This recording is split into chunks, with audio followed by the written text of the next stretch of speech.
No, Rosie, the microphone is not for you.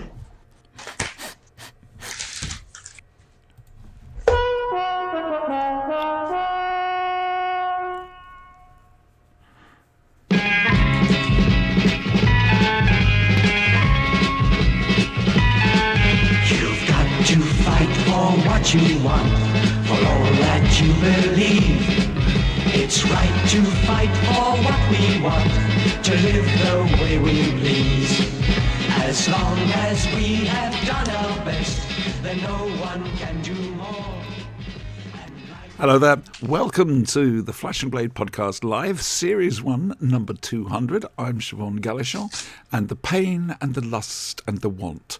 Let's meet the plucky girl assistants and the special guest first, I think. In freeze frame. Hello. Yes. Well, I'm slightly worried. I'm out of sync, and I've jumped a time track, and my footprints will appear shortly. So I better not drop my cup of tea unless it causes all sorts of trouble by mending itself again. It's Toby Haydock here.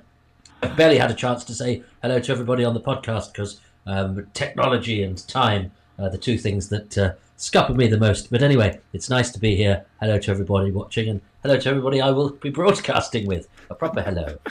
Hello. Hi, You Toby. are welcome. You're welcome back, should I say. I think this is your third appearance? Well, I did, yes, I think it is. Is it third, maybe fourth? I remember doing the Quatermass one. I did one with Stephen recently. Have I done one more than that? I can't remember. Possibly. I don't know. But you're always very welcome. There's always an empty chair for you. Thank you. Afraid we don't have Stephen. Did I say that before? Yes. You I did, did. but we may or Okay. may not have been on the air. Oh, right. We don't have Stephen. Stephen Noonan. He's wrapped up preparing a Big Finish script, which I should imagine they're recording very soon because he's up against a deadline to do it.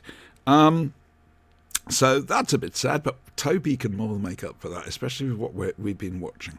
200 shows, lots and lots of song lyrics.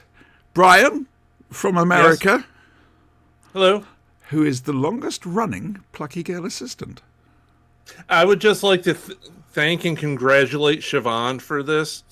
She's also figured out how to get us into the proper chat category on Twitch. So this is a huge milestone for her.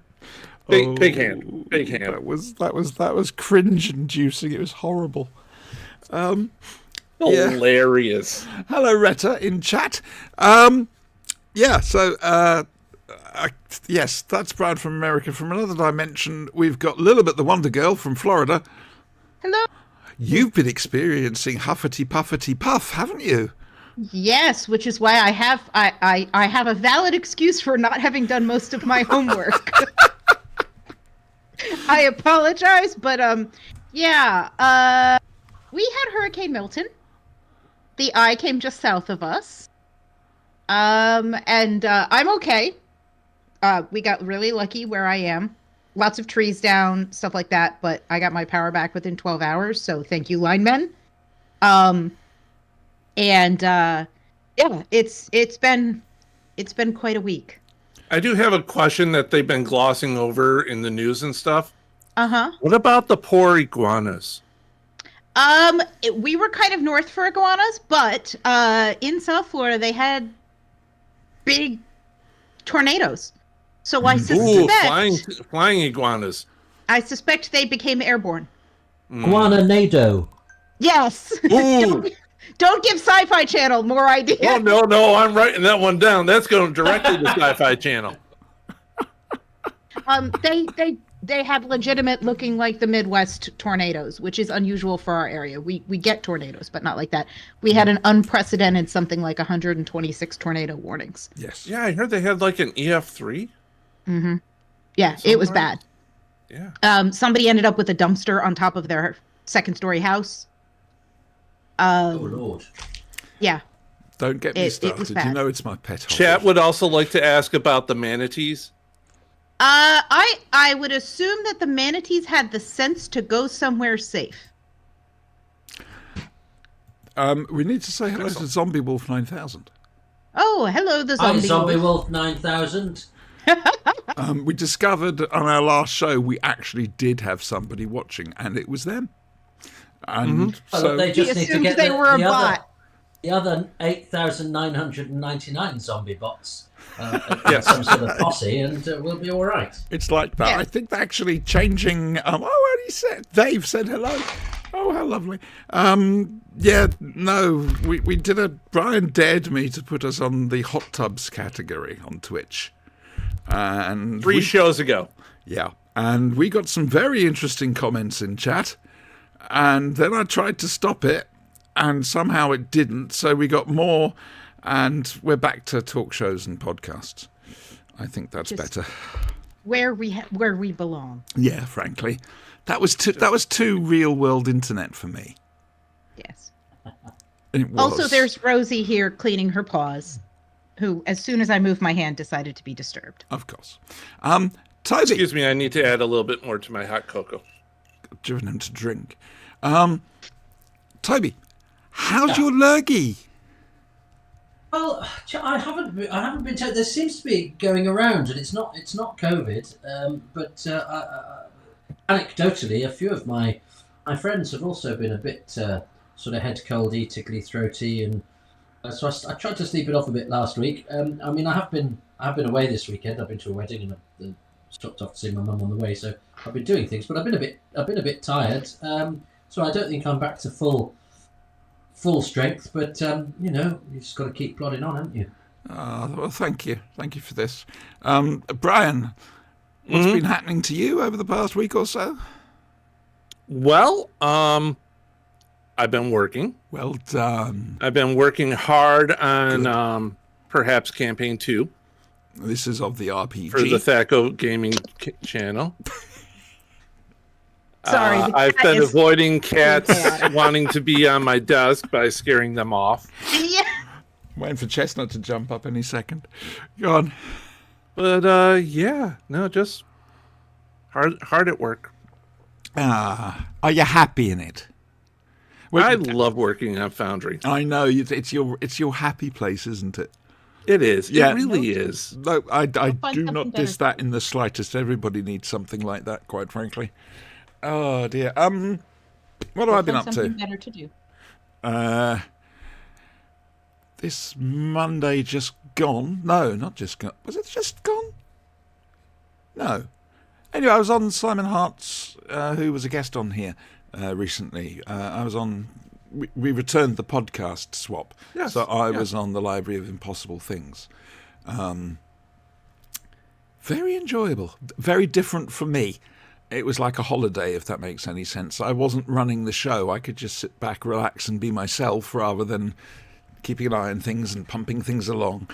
And yeah, I enjoyed that. I'll let you guess what I put in to the library. If you know me well enough, you'll have guessed. But come on, Brian, you can do this. Not one of your prized Tardai. No. TARDISes? No. What is the plural for that? That's under debate at the moment. No, it's TARDISes because it's an acronym. There you go. Someone TARDISes. cleverer than me. Lilibet, you're the Not English it teacher. would only be TARDI if it was a proper noun. Yes, So I agree. Oh, you agree? You were the English teacher. You've been on the show how long, and you haven't corrected us? I'm saving it up.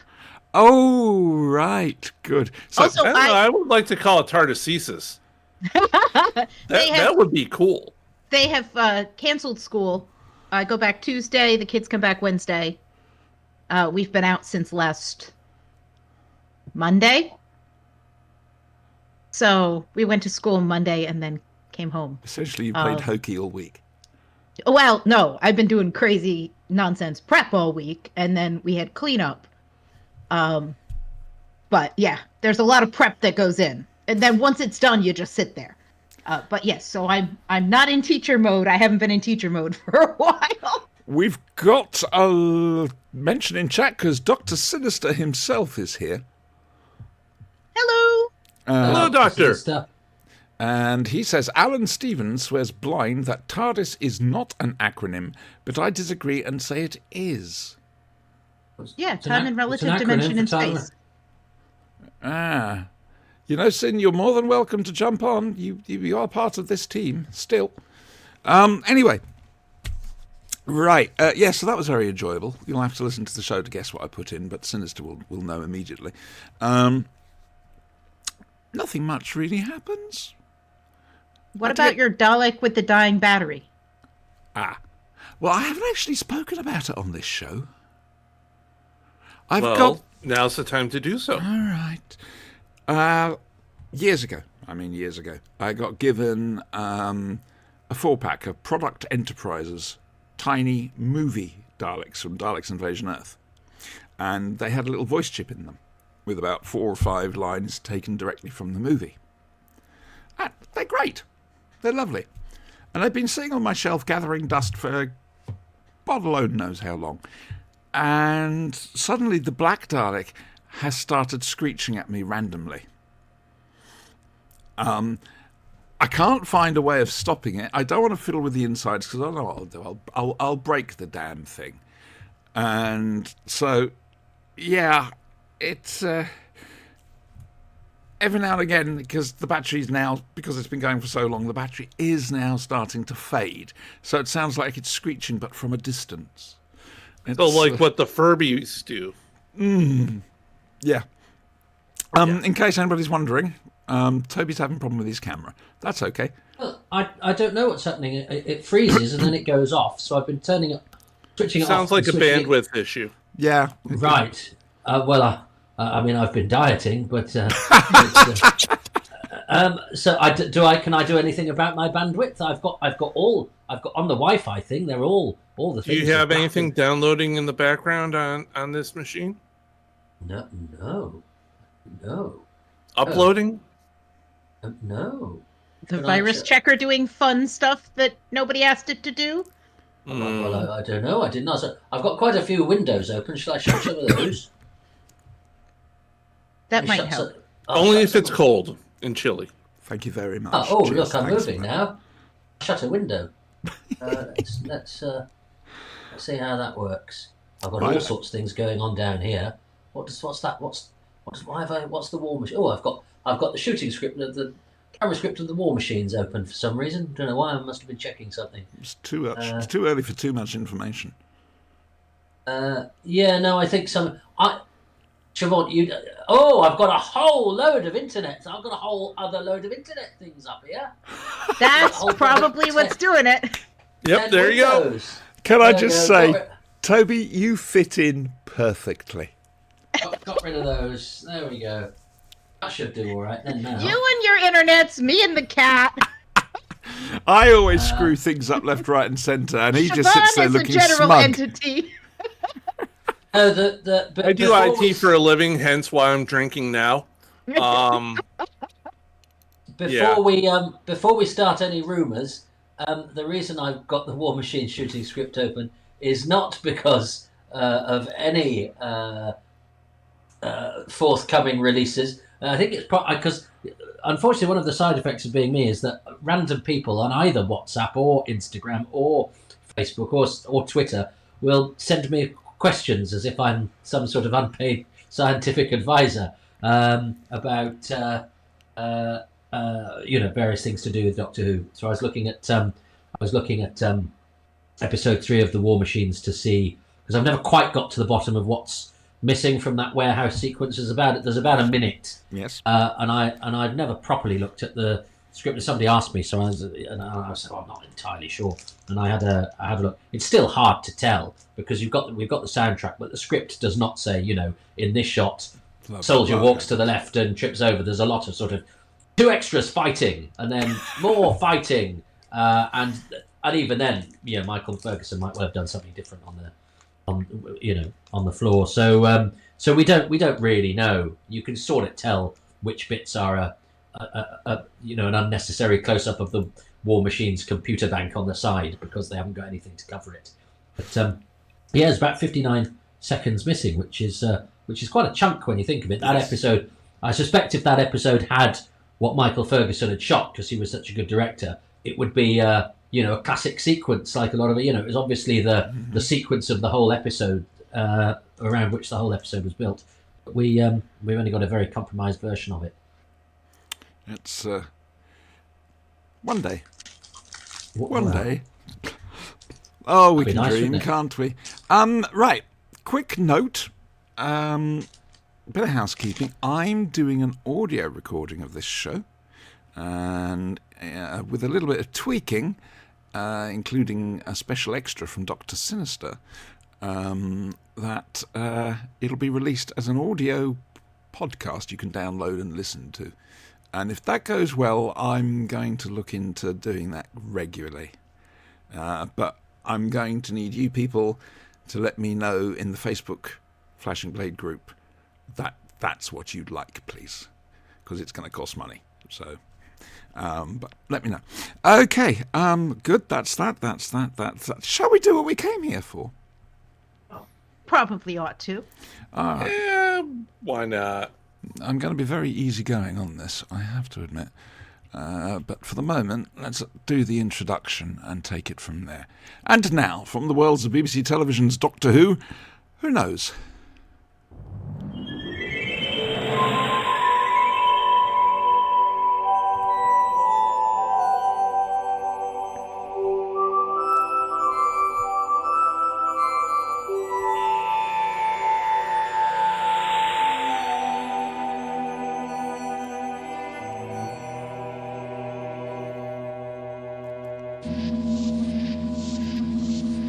God, I love that music. Right then, I'm going to give you the choice. We have our guest here. Toby, would you like to talk about Quatermass first or Waters of Mars? Oh, well, should we do Quatermass first? Mm-hmm. Then the Doctor Who people can't switch off after we've stopped talking about Doctor Who, and then they may learn a few things that are good for them. I love the fact you think we've got an audience. Anyway, We do. We have at least one. well, we got two, possibly three. There at the you moment. go. It's exciting. Oh wow, dizzying heights. Okay, so Quatermass from 1979, Euston Films. Were they a division of Thames Television? Yes, They were an actual division of Thames Television. because There they we go. keep having the Thames Yes, it says in Thames on front the of back. every episode. Okay, good.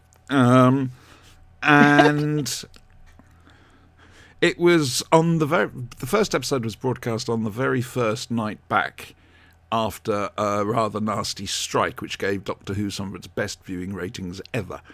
And this was billed as being the big thing. Now, of course, back in '79, Quatermass was a bit of a memory, even then, because, of course, it started out in the 50s with the three Sublime original stories.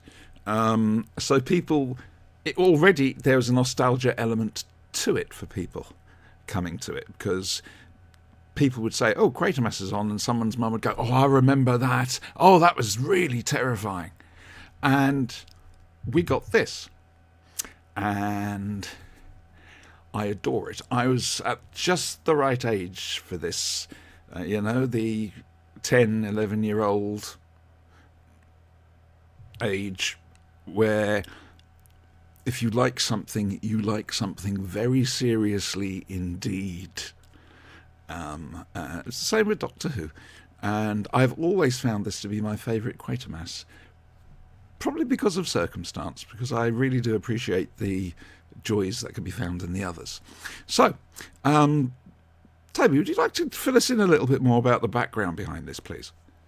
Yes, well, Quatermass was originally commissioned in the early 70s to be made as a mixture of, which I think will have an impact on how we sort of assess and appreciate what we've got, as the usual mixture of a videotape, studio-bound, and exterior film sequences, BBC drama that would have been done in 72, 73. A team was assigned, a director was assigned. It was quite possibly cast, although, and in fact, the scheduled director told me that he'd cast it, but couldn't remember who he'd cast Oh, how as frustrating. Quatermass.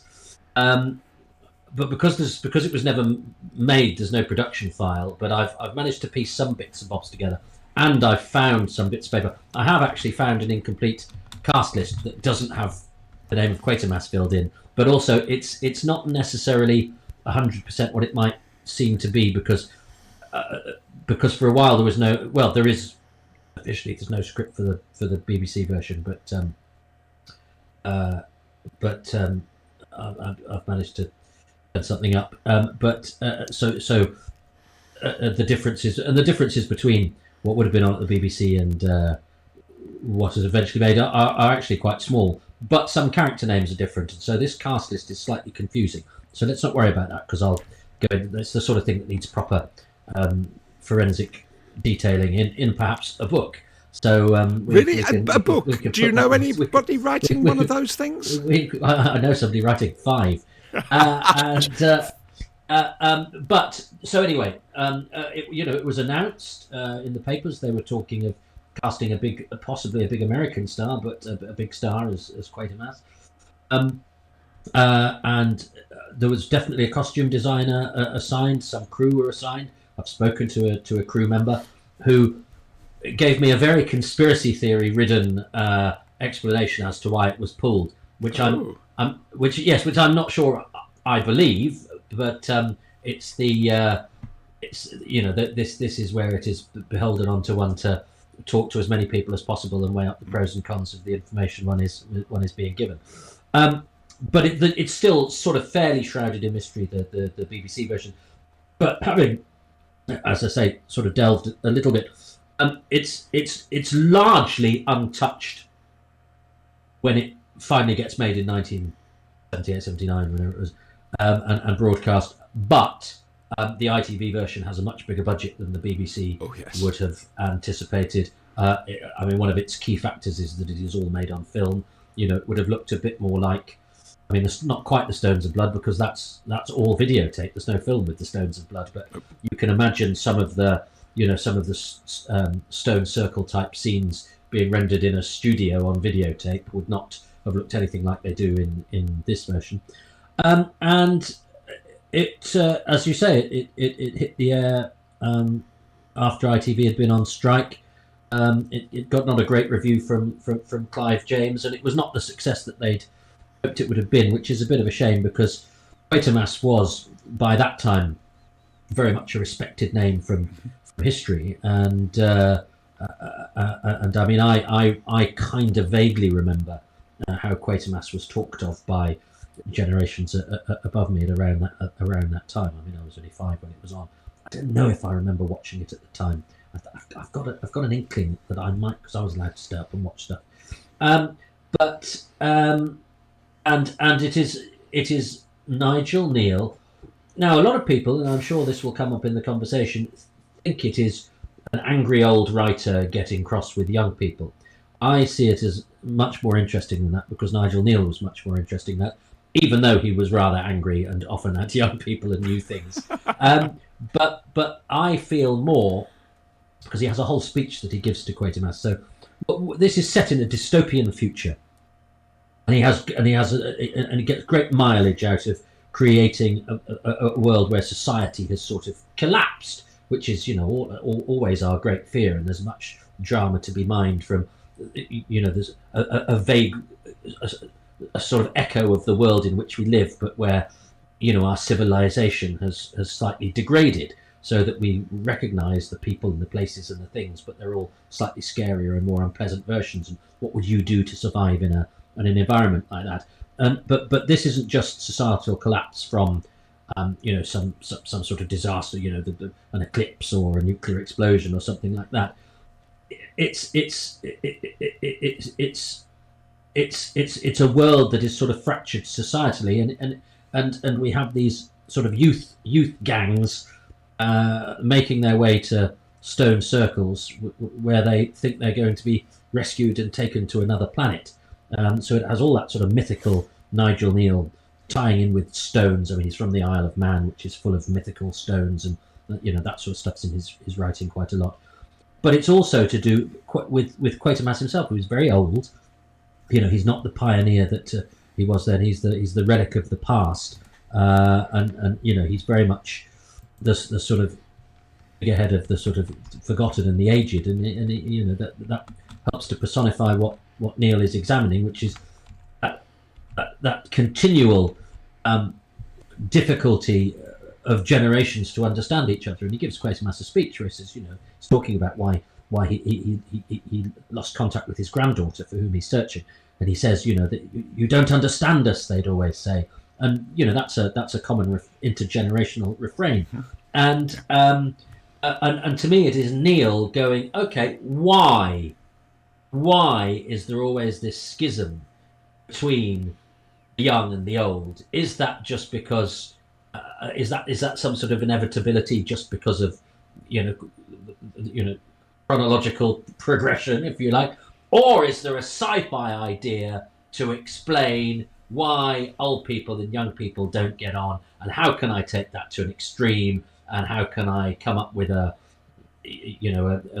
near Armageddon situation which explains that and capitalizes upon it and uses it to tell a dramatic story that has a science fiction framework. And I think in that regard, it's hugely successful. So it's intergenerational. It's post-apocalyptic. It has the constant Quatermass thing of the duality of technology, is that it gets us out of trouble, but also is technology itself mankind overreaching and presaging its own destruction. So all sorts of stuff going on there. It's a really attractive production because it's all shot on film. It has a real feel about it, and it's very well directed by Piers Haggard. Very interesting cast. I can also see why people don't get on board with it as much as they did. It's a very different animal from the 50s serials, but I very much enjoy it. There we are. Monologue over. Yeah, thank you for it. Yes, like I say, I've got to quickly go through chat because we've got people chatting. Sinister is basically saying kneel before the might of Quatermass. As one does. Yeah, apparently. Brian, now then. Yes. You've had an interesting voyage with this because Yes. you watched the first half hour and then said no more. Yeah. But you told me since that you actually went Yesterday, back as a matter of fact. So I would love to know your views and what you do and what you don't like about it. Your opinion is just as valid, mate. Well, I'm sorry. Retro post-apocalyptic series always tend to lose me a bit. Okay. Because their post-apocalypse is somewhat dated, usually. The first thing that turned me off was the biker gang doing the At the start, kidnapping. doing the mugging. At the start. Yeah. And I was sitting there thinking, oh my God, they're using the rejects from Mad Max. And I couldn't. They were a very well-spoken biker gang. They were Deliberately also, so. yeah, they were. That's Have you deliberate. noticed that? That is deliberate. It Yes. is in the script. He didn't want it to be working class people have gone awry. These were cruel ex-public schoolboys who were contributing to the societal malaise, because he didn't want the cliche of, oh, it's just all badly spoken biker gangs. He wanted to show that the supposed civilization of the British public school system would be I will just give as him prone this. to that. That with the biker gangs and the post-apocalyptic feel of it, he did refrain from making up post-apocalyptic slang. Well, You know how they always have these gangs talking in, some made-up slang English that has has no broken basis down and is somehow. laughable. I know. Yeah, No, well, he that's- kept he kept it real in that respect. I do find that the intergenerational conflict, a lot of it has to stem from the older generation not wanting to become irrelevant. Therefore, always blaming the younger generation, saying they're the worst ever, stuff like that. It's honestly quite a natural human fear, not wanting to become irrelevant. I did like that he looked into a science fiction version of it, and oh dear, he's gone. I think poor Toby's having connection trouble. Bandwidth issues, yes. It's Manchester. What can I Virgin say? Mobile. Oh, God, no. Oh, the poor man. Blame the war machines. Well, whilst we're waiting for Toby, very quickly and off topic, much as I can't stand Elon Musk, they did an amazing thing today, SpaceX. Catching The landing. landing the giant booster back down. Fair dues. Fair One dues. out of how many tries have they had? Well, to be fair, how many tries did Hey, NASA have doing statistically, things? they're bound to get it right at some point. That's. Hang on a second. That's what you get when you have scientists sleeping on the floor of their office to impress their bosses. Could somebody please check general chat? I am going to check Facebook just to make sure Toby's okay. He's probably Nothing in general. He's probably swearing his head off. I don't blame him. Oh, no, there he is. Is that him? Yes. Yes, that is There him. you are. Just as I was Hello? looking. No, it's fine. I fell off. To be honest, we get this from Siobhan like every week for multiple hours at a time, so this is fine. Virgin I feel, Media. I feel like Chuck Marshall on the other end of the feed. It's Your very connection has apposite. actually improved, though. We can see excellent. you're moving around on your camera now. Yeah, sadly, I'm now about to be destroyed by an alien death ray because I've got in its path in order to get a Exactly. better signal. Yeah, I that's going to blame be the war another thing. machines. You're not going That's to get going to any be another thing I'm response, going to I'm have to afraid. do. We don't In really the know you're there. post-apocalypse, Oh, sorry. in the post-apocalypse, never go to Wembley. I'm just saying. Yeah. I'm just throwing that one out there. But again, that's an example of just how far-reaching this program's ambition was. You know, they could have gone anywhere really, but no, they managed to get the whole of Wembley Stadium, and this is the old Wembley Stadium, the really, as they say, the hallowed turf. And that was impressive for a TV show at that time to be able to do something like that. That was the purview of films, but that was really great. Now, I did like how they never really established why the young were being exterminated. They do what by the intelligence above. He The said- well, ray he's- down. Well, he feels it's for some sort of. It's the equivalent of a musk deer center, kind of some sort of secretion that obviously wears off or dies out as we get older, but is riper in the burgeoning and the youthful. Yes, I think but there's the enough- whole why? I mean, What- okay, so well, they why do smell we- bad. Why do we? Why take is the this sen- alien intelligence coming around every There 5,000 years? there and wasn't an destroying- intelligence per se, though. It was a He's- he machine. said- He says, perhaps for an experience, perhaps for a taste, perhaps for a. That's why they talk about the musk deer and getting the scent of the musk deer for a soap. Some tiny thing to either improve their quality of life or give them a hit, or yeah. He doesn't know exactly, but he gives us enough of a. Exactly. There's of a no suggestion. there's no set why. It's all theories. He doesn't go in and explain it. I think too we're much. supposed to accept the theories, but without him going, I know exactly what it is, because that would then spelling take it away out. from the unknown nature of the creature or whatever it is. All those. So in essence, years away. Torch would kind of mimic them in the 456. I was going to go there. I was going to wait for you to stop talking, and then I was going to bring up the Interspatial 4, 5, drug 6. dealers is what I'm Essentially. thinking. Yeah. Yeah. And the thing, the skin around the world is mechanical thinking. It's programmed to do this. Mm-hmm. So, does that help? A little. Good. So then the question then becomes, 4,000 years ago, it happened. And nobody stopped it then. So if it only left the old, who were presumably postmenopausal, who repopulated Earth? You're missing a point here. Do hunters wipe out all the game, or is it carefully controlled? So they've always got Ooh, something. that's a good question, too. I think they were being Hold. husbanded. You know, it was a case of a bit of The farming. right crop doesn't appeal to the reaper. Yeah, exactly. Yeah, no, I think that's the case of we've taken them so much, now leave it, let them regrow again. That's my own thought anyway. Possible. Yeah. Lilibet, you've remained very quiet, sweetheart. I'm sorry about that. And you're going to And continue. Oh, there's the mic. Hello, the mic behaving itself. I saw the first episode. That's it. Yeah. But you've been through a bit this week, so Been a little busy. Yeah.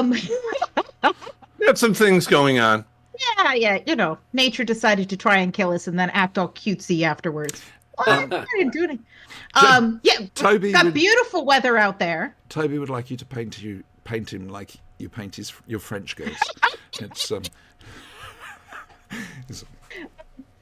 But, that's noble, Toby.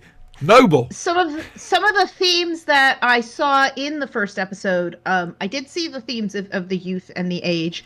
I also saw intellectual curiosity and science being used for the purposes of understanding versus science being used like the two space things docking for purposes of showing off, Yes. basically, Yes. and sort of a bread and circuses distraction Which from is what's what happening. It was. Yep.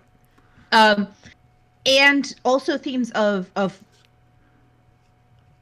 the frustration with the lack of intellectualism or the lack of scientific logical thinking, which is what Quatermass is so frustrated in with the youth, who are, you know, both the bullies who are only in it, they're taking joy out of bullying and beating people up and causing fear. They're not, there's no purpose in it. Like, they're not getting really anything from it except the joy of hurting people. Yes. And then the, you know, flower children circle people, stone circle people, children of the stones, if you will, who aren't logically thinking, aren't at all scientific, aren't really curious. They just have this belief and they follow it, and they won't be talked to sensibly. No. And whereas and I'm sorry, I don't remember his name, but the other scientist he teams up with, Joe Cap. Joseph Cap. that's him. And his wife and his daughter, who are essentially living in this. It's a shack, isn't it? Well, it's a converted thing, but it's also a little bit pastoral. Yeah. You're in a little bit of a Shakespearean pastoral paradise thing where they're Yes. growing their own garden and they're away teaching from their it all. children. They're reading books. You know, they've maintained this little bubble of safety and normality, kind of away from the use of industrialism. But they're not afraid of industrialism. They just don't have it. You know, as evidence that they're using what little power they have to run their telescopes, and their instrumentation. And that's actually what they're guarding. That's what he's afraid of when they come across his land, that they'll destroy the The technology. darkness will put out the light, as I think he puts it at some stage. Yes. So it's very, very, I think, very interesting, the themes they were developing. I did find it fell a little bit into, and it's not its fault, it's exactly its niche, but the 1970s British post-apocalyptic genre, of which there are a lot. Talking of which, Threads was on this week, but anyway, carry on. The Triffids would fit right at home here. You know, okay. all the... I'm better. I'm in my happy space. There did seem to be something about the fears of fuel and lack of fuel, the fears of nuclear destruction. Those sorts of fears seem baked into this genre. It's a very particular kind of storytelling with coming from a very particular set of fear. So as well as the other themes that he's developing, that was what I like immediately noticed. And went, oh, okay, this is where we are. This is the genre we're in. I kind of know what to expect. Could you call it 10 minutes into the future, not 20 minutes into the future? I would say It's just that that bit closer to home. yeah, they feel like a society. A lot of these feel like societies that got quite far before they fell apart. You know, a lot of them, not this particular genre, but like a lot of post-apocalyptic stuff feels like, oh, we got into space, or we got into, you know, deep sea diving, or we got into something really sophisticated before we fell apart. And it's actually our hubris. You know, it's an Atlantis story. It's our hubris that made us fall apart. This doesn't feel like that. This feels like they're still doing these phenomenal things, but they're just for distraction and show and not actually to learn anything. And that it really feels like, yeah, like tomorrow. If everything fell apart tomorrow and then you jumped 10 years, it feels like we're a significant portion of time away from it all falling apart, but the adults remember what it used to be like and the youth don't.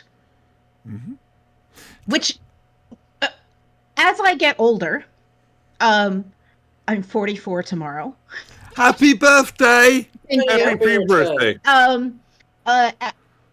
I do find that there are things that feel to me like 10 minutes ago. And I teach 15-year-olds and 18-year-olds. So I have two different groups. And talking about the hurricane. I said to them, oh, hey, remember the year we got 3 of them at once? We got 3 back to back to back. And they're like, no. I'm like, but you guys remember. Yeah, it was 2004. They weren't born yet. Horrible, isn't it? It hurts, doesn't it? Did you actually feel the need for your walker at that point in time? Just the white hair sprouted right there. Yeah. But given that, the idea that the young people in the movie or in the show don't remember a society before what they're living in now. They don't know what they've lost. They just know there's no opportunities left, and this is all they've got. Whereas the people who are slightly older and do remember are trying to either recapture it, hold on to it, explain about it. They have those memories. They have that understanding, and the young people don't. And I think that's another schism that we see in here.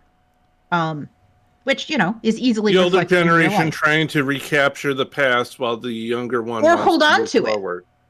While the young people don't have any experience of it. Like, this is all their world has ever been in their memorable lifetime. So they don't see a future. The only future they see is this either cultish activity or gang activity. That's all there is for them. Unlike these, 2 little children being brought up to read books and live in this little safety bubble. And eat jam very sloppily. and have, creepy nursery rhymes read at them. Again, Children Right? of the Stones. Yeah. It was interesting what I watched. I will probably go back and watch the rest. Oh, please do. Because I'd love to it hear your was set up thoughts on it. very interestingly. I don't want to spoil it then. Yeah, no, we're not going to. In that case, no. Let's I not. mean, it's okay. You guys can talk about. I do not mind spoilers, and also, we're talking about something that was from a slight while ago. Yeah. 10 minutes into the future. Question for you.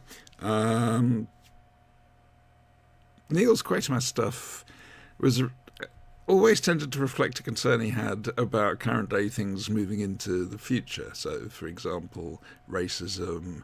Then you had the fear of space, stuff coming down from space. Do you think he might have been right with this one, with the fear of science?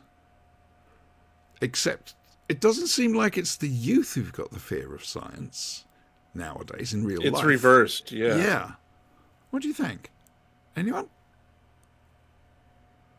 Well, I think he always sees science as a double-edged sword. I mean, it's the paradox at the heart of the character of Quatermass. The character of Quatermass is a pioneering scientist who every single scientific breakthrough he makes nearly destroys mankind. I mean, that's his, that's why he's such a sad fellow. He's sort of 0 for 4, isn't he? Yeah. Step away from the Bunsen burner. Yeah. No more science. Have you ever for considered science is not for you? Yeah. And I'm not sure. I'm not sure there's a judgment there with Neil. I think he's mining it and going, okay, well, let's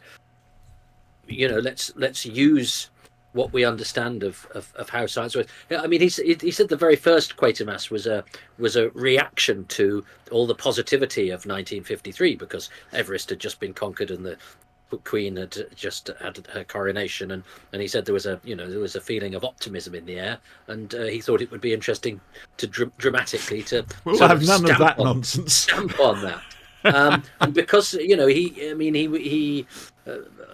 a lovely phrase his brother used when describing him, because Neil had a skin condition which meant he struggled with sunlight, and so he would always walk the other side of his brother and close to the wall, and so that his brother said so he was always walking in the shadows. And I think that's where he wrote. He wrote in the shadows, and he was interested in, because of course he's also from the Isle of Man, so he has all this stuff about mysticism and folklore. How smart are you, science, when we've got things that go back hundreds and thousands of years that we cannot possibly understand? And there's always a clash, I think, between the brave new world and the stuff that it will never ever be able to cope with because it is ancient and powerful and mystic and we will never understand it. And that clash is to him what is the fertile ground of all of his fiction. And he tries to then populate it with interesting and flawed characters who have some sort of thematic connection to whatever's going on. That's good. I mean, we were talking about that there's news just out, I think, that the Stone tape is being released on Blu-ray. That's right, yeah. I don't know if you two have seen the Stone tape. We did an Ark in Space on it. So we did it. Of course we did, right? We did Yeah, that well, of with course. Children of the Stones. Yeah. Did you ever do Quatermass on the Ark in Space? I don't think so. Maybe, but I don't think so. I have to slap the back of his legs when I meet him next time. It's dear me. Okay. Now trying to find a new and interesting question to ask. Dun, dun, dun. What do did we you think he ever think finds about? the granddaughter? Does he ever find the granddaughter? Well, I think you need to watch to watch the rest of it. I have to say, I do think the last half hour of the show is absolutely phenomenal. Yep. And everywhere that the journey has been leading, I think really does pay off. And I will say he does throw on one trope. He kills the dog. He does, doesn't he? Mm-hmm. Oh. Just to prove this is bad. Yeah, and that's they a do horrible that, effect don't as they? well. They go. Yeah. The novelization They kill the dog describes it- just to prove it's bad. The novelization describes it more viscerally. Yeah, the novelization is very good. I really enjoy it. I was going to say something, but I can't. The music. Yes. Mm-hmm. That's, as you know what I'm like. The music has stuck with me. And I do like, it'd be interesting to see if a little bit's put it together yet. The Huffety Puffety rhyme. Yes. Did you think some of the music might pertain to that rhyme? Is that right? Is that the right word? I think they were using. I will say it's been like I watched. You've the been first through a episode- hurricane to. No. Also, I watched the first episode of this before we recorded the previous episode, so it's been 2 weeks. Oh, goodness me. She does her homework early. I usually do, but busyness. I watched Wonders of Mars too. But anyway, We'll get to that. I think they were playing a continual leitmotif when they were doing the rhyme, like every time they did the rhyme, didn't they? Am I remembering that wrong? Let's just say that one of the main pieces of incidental music is gets repeated. It's a right? harmony to the rhymes song, Okay. and you only find out right at the very end, unless you're really clever, and it's lovely as a result. I love the music on that. That the end two statements of the Quatermass theme, the last scene, and then the end titles. Love them. Absolutely love them. Again, the time of my life that I saw it. It just drills in there, Hello, Chestnut. Is it your turn? Cat's here. I just had this interesting thought that linguistically, nursery rhymes are essentially what, to sort of linguistics and storytelling, what stone circles are to archaeology. Yeah. That we know something about their origins. Sometimes we can trace them. Sometimes we're wrong. Sometimes they mean nothing. Sometimes they mean lots of stuff. They are inherently interesting. And lots of people have spent lots of time trying to study them. But it's also a thing that people just sort of wander around in and are attracted to. Even if you don't spend a lot of time thinking about it, they're interesting. Plus, it's always a good literary tool to have kids singing a creepy song. Yeah. Fair. that Fair. I mean, Ring Around the Rosies, Hippity Hoppity, 1, 2, Freddy's coming for you. 3, 4. There's a doctor at the door. Exactly. Here's a thought. Why? And this is more to Toby than to anyone else. And it could just be the way I'm experiencing things. So if I'm wrong here, please feel free to correct. It doesn't feel like Quatermass 79 has the love that the other three have. No, you're absolutely right, and I don't think Neil liked it as much either. He could be quite disparaging about it. Do you know why? And I think he wasn't wild about the casting, and he also always felt both versions were a compromise because some people might not be aware that it was commissioned to be released in 2 ways. One as a 4-hour-long single episodes, and then as a theatrically released 135-minute movie entitled The Quatermass Conclusion. So he had to write and structure it with that in mind, which, so he felt that the long version had slightly too much that was disposable in it, and the short version didn't have enough of the stuff that gave it the sort of oomph and breadth of storytelling that it needed. We're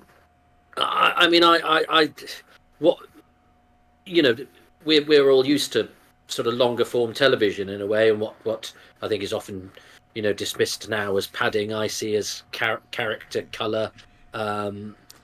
Nothing is wasted if it reflects the sort of themes of the piece through character, through situation. And I actually think the longer version misses. I rather like the batty old people who live in the in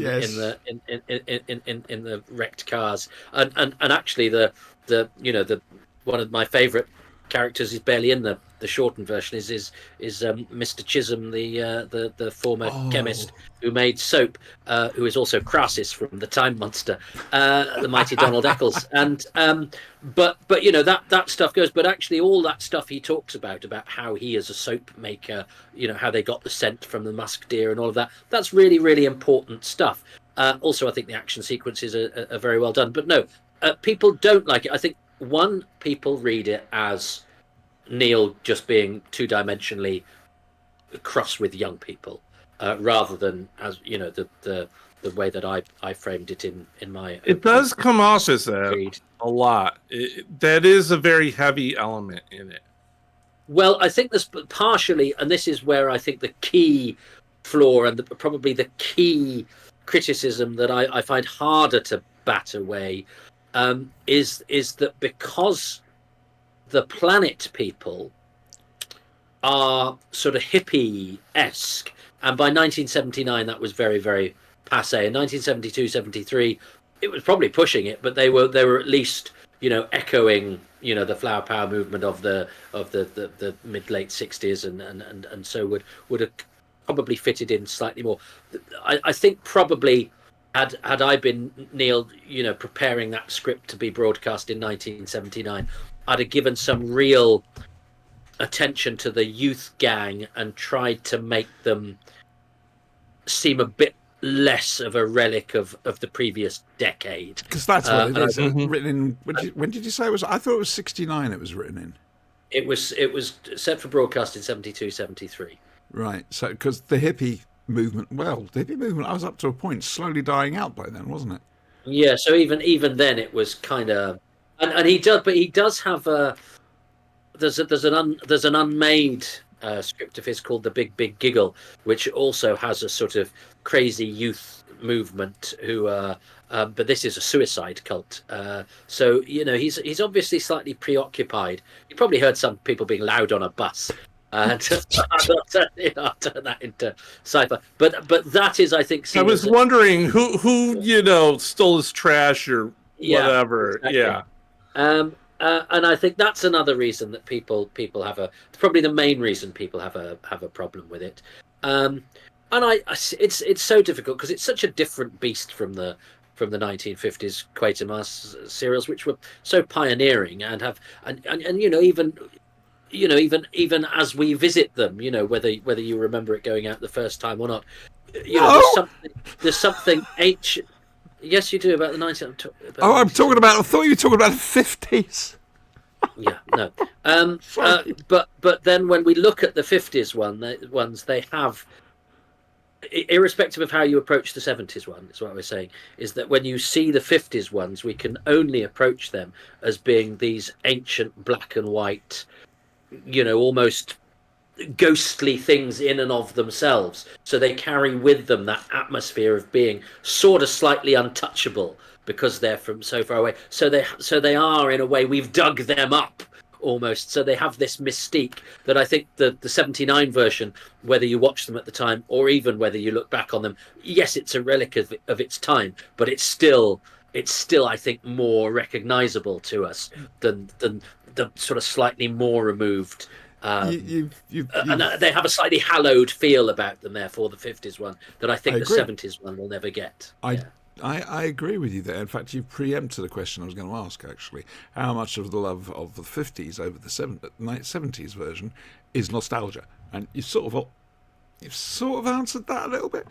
There's something special about those old black and white recordings, isn't there? Yeah. Also, knowing that they were live, essentially, knowing that they were making things up, but you know what I mean. Like, they were doing things for the first time. They were being really innovative in storytelling and technology and television.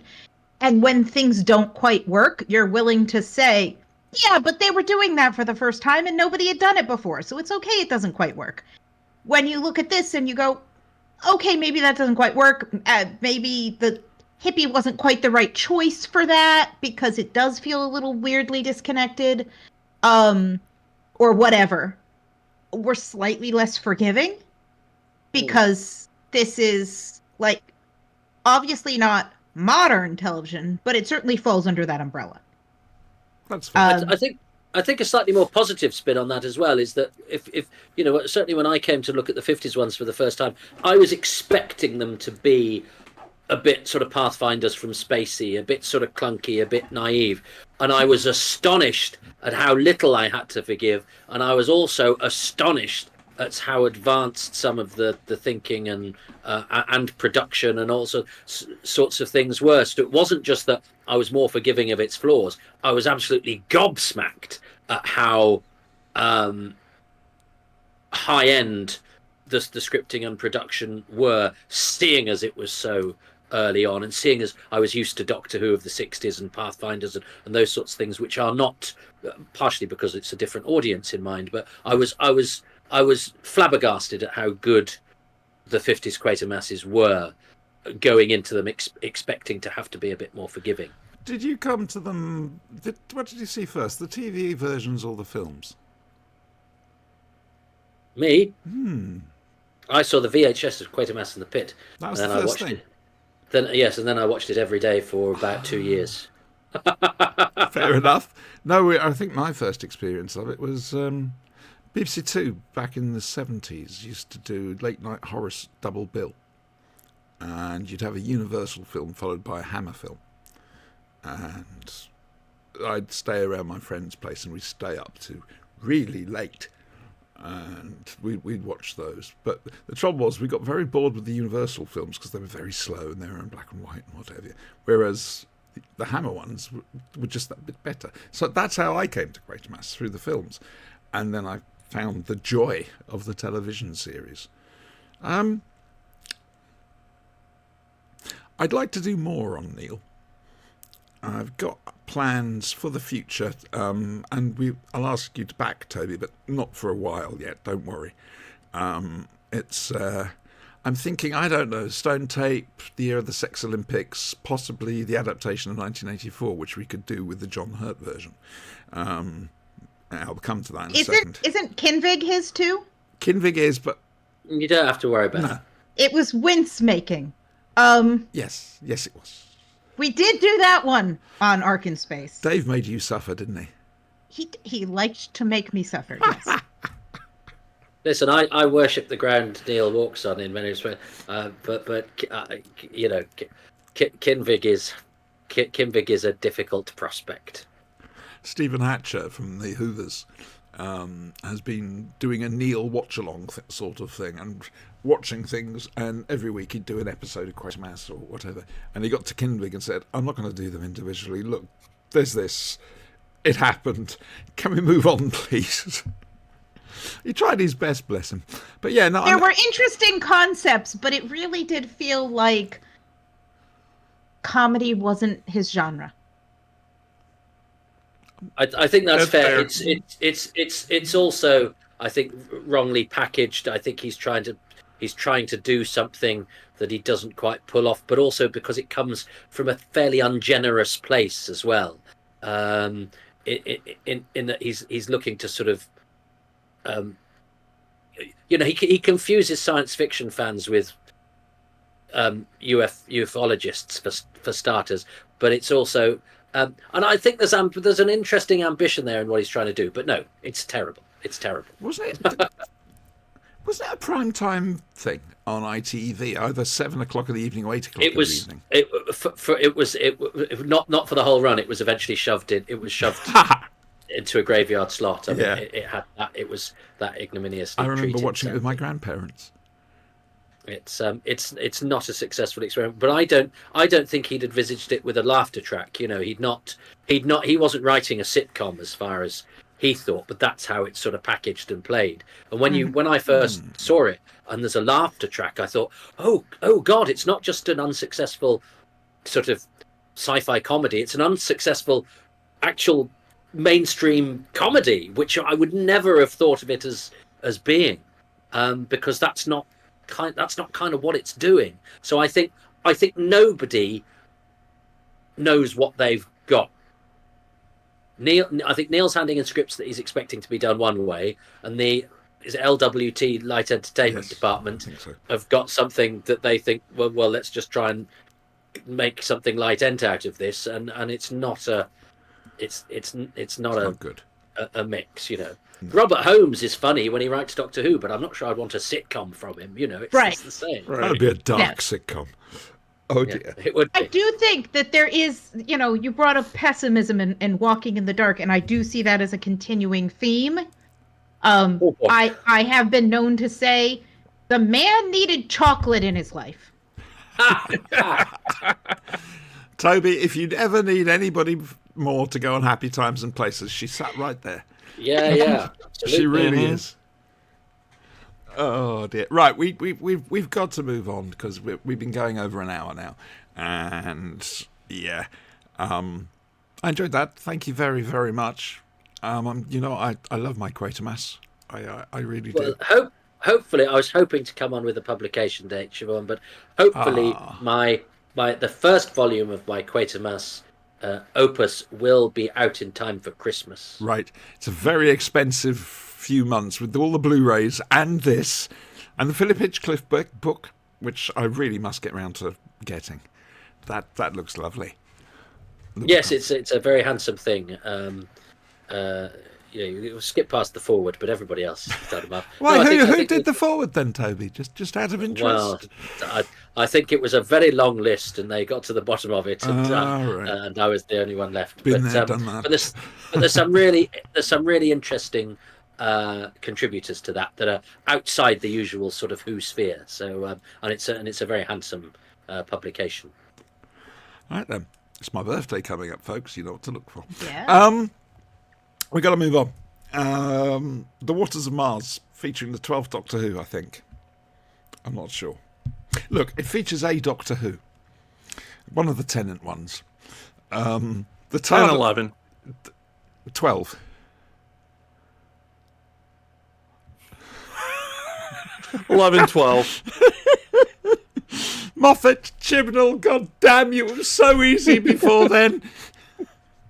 Oh dear. Anyway, the TARDIS lands on the Red Planet, on Mars. There's a sort of connection with Quatermass here because the original theme for Quatermass was Mars, the Bringer of War, for the first two. I was pushing it. Also, I wanted to do show 200 for our 200th show, and I'm told that's Planet of the Dull. And no, I wasn't going to do that. I was going to ask people to do that. So we're doing Waters of Mars. A cute, funny robot comes up and meets him, Gadget, and takes him back to Bowie Base 1. First of all, And that hats is off. the last cute and funny thing that happens for the next hour. That's fair. I think, Yep. I think the people of Mars needed some chocolate. Yes, they did. Yes, they did. They'd have to give them Milky Way. I'm sorry. Oh, that's bad. Thank you very much. Thank you.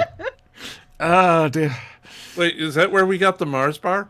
Well, you have different chocolates under We the do. same name as we do. We get Mars, which is caramel and I think a soft nougat chocolate. Yeah. Whereas, Yeah, and then there's they're- Milky Way, which is like a soft bar with really soft nougaty chocolate things. It's the But same thing. also, I think it's illegal to describe what you call chocolate as chocolate in the UK. You see? I told you what I thought of Hershey. I think there's something to do with the milk content, isn't there? That we're not actually allowed to call that chocolate. I don't think.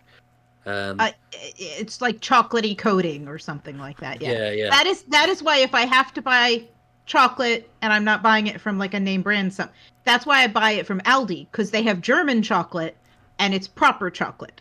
I saw a thing on YouTube a couple of I days have a ago. Lindt store at the mall. Yeah. I just Oh, put- yeah. Oh, now There's you're a talking. Ghirardelli one at Yeah. the mall too. Yeah, now you're talking. If I go to the fancy mall. Yeah, I can't leave that place without spending 50. It's hard, isn't it? Yeah.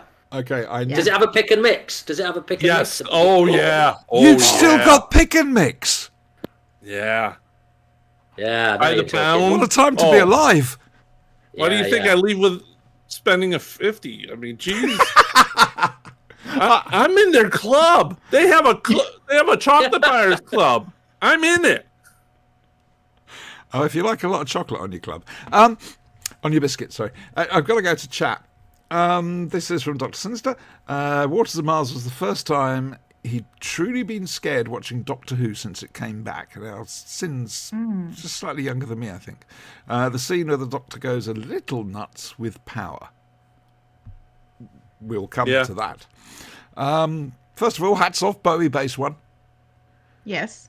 Yep. We like that. That's good. Nice, If you're going to come yeah. up with a name, I hope they do something similar where they eventually do a Mars base, but I can see it being really dull, the name.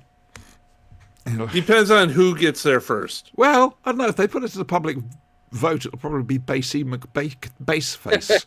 This you don't let the public choose. Yeah. Oh, but it's funny. No. You don't let the internet choose. That's it. You don't, or you give them a short list of options. You don't let people write things in. Fascist. Yes. What's your point? She's a teacher. That's true. Yes. Yeah, I should have thought I about never that. give anybody an option I'm not happy with. If whatever options they're given, I'm cool with all of those choices.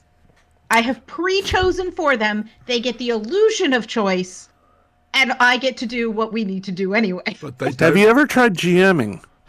They do. They hang on a second. You need to give them the choice that will allow them to disappoint you as well. No, No, you don't. No. they don't get that option. That's an 'Cause illusion. then you cannot explain why. And No. That's still a fallacy. You're going to No, explain they- why either way. They get an option of things like, what color paper would you like to work on today? okay, that's quite a basic option, to be honest with you. Or, yeah, because then they get all busy choosing what color paper they want, and they forget that not doing the activity is an option. So they get so busy making other choices. This is not Wetters of Mars at all, but they get so busy making other option choices about color and what colored pencil. Do you want colored pencils or markers or whatever? Right. It still works with 18-year-olds. Yep. The day breaks on the ship. What are you doing? It doesn't matter.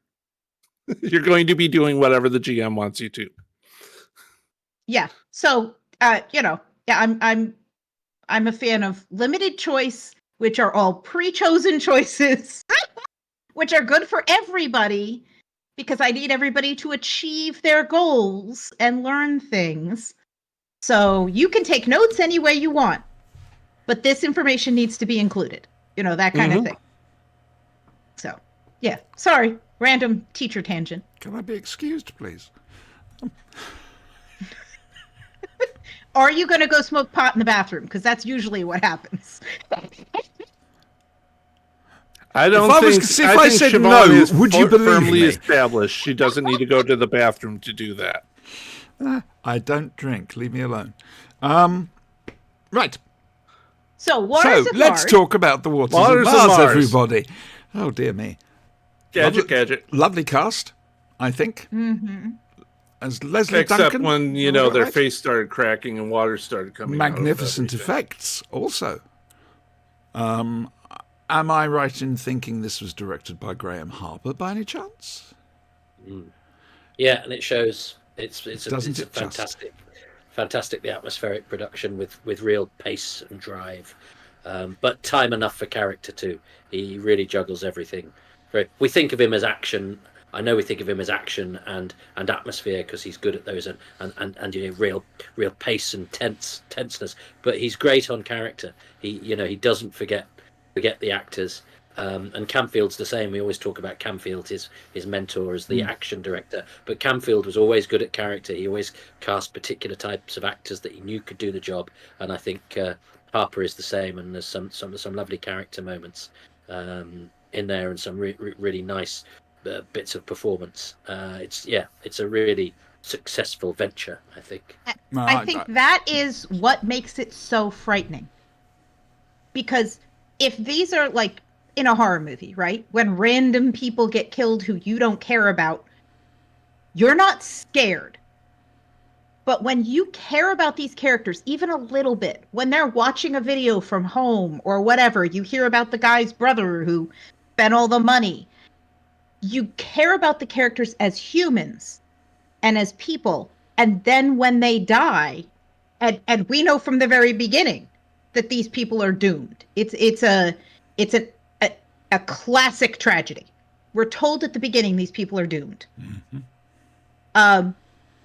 And that's part of the tragedy of it all, is that we want the Doctor simultaneously. We really, really, really want the Doctor to save the day, but also we realize that choice to save the day is the wrong choice, and that we are wrong for wanting it. And the Doctor is wrong for doing it.